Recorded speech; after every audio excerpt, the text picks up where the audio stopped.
There was once a man with two sons. The younger one, restless and impatient, could no longer stand the walls of his father's home. He looked at the wealth stored in his father's estate and saw not blessing, but restriction. One day he stood before his father and demanded what no son should ever ask: his inheritance early, as if his father were already dead. Against all expectations, the father divided his property between them. With pockets full of silver, the young man left with pride burning in his chest, convinced that freedom and pleasure awaited him beyond the horizon. He traveled far into a distant land, and there he spent everything recklessly.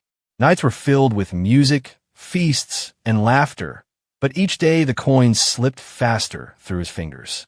The friends who surrounded him only stayed while the money flowed. When the last coin was gone, so were they.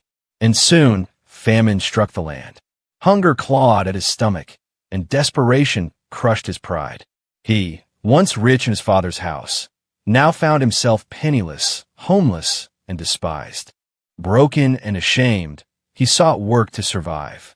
But the only job he could find was among pigs, unclean animals his people considered disgraceful. He was sent into the fields to feed them, his hands sinking into husks and slop meant for beasts. And there, surrounded by filth, hunger gnawed at him so fiercely that he longed to eat what the pigs devoured. No one gave him anything. It was in that moment, knee-deep in mud and humiliation, that a spark of memory lit inside his soul. He remembered his father's house, not as a prison, but as a place where even servants had food to spare, where no one went hungry. The contrast was unbearable. "How many of my father's servants have bread enough to spare?" he whispered. "And here I am, dying of hunger." At last, broken pride gave way to repentance. He resolved within his heart, "I will arise and go to my father. I will say to him, 'Father, I have sinned against heaven and against you. I am no longer worthy to be called your son. Make me like one of your hired servants.'"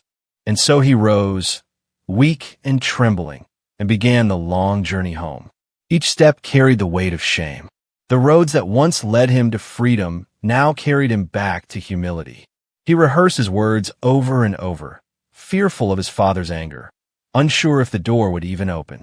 But while he was still a long way off, his father saw him. Day after day, the father had watched the horizon, hoping for this very moment. And when his eyes caught sight of the weary, broken figure limping toward home, his heart burned with compassion. He did not wait. He did not hesitate. The father ran, an elder, rich and dignified, sprinting down the road like a child, to meet the son who had squandered everything. The son fell to his knees, tears streaming down his face. "Father, I have sinned against heaven and against you. I am no longer worthy to be called your son." But before he could finish, the father lifted him up, wrapped him in his arms, and kissed him. The father called out to his servants with joy, "Quick, bring the best robe and put it on him. Place a ring on his finger and sandals on his feet. Kill the fattened calf and prepare a feast, for this son of mine was dead and is alive again. He was lost, and now he is found." And so music filled the air, laughter returned to the house, and the celebration began. Yet not all shared in the joy. The elder brother, faithful and obedient, stood outside with bitterness in his heart, unwilling to rejoice at the return of the one who had betrayed them all. But the father pleaded with him, saying, "You are always with me, and everything I have is yours. But we had to celebrate, for your brother was lost, and now he is found."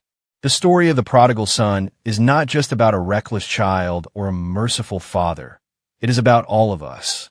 It is about the love of God that runs to meet us even when we are covered in shame. It is about the grace that restores us when we least deserve it. And it is a reminder that no matter how far we wander, the Father's arms are always open.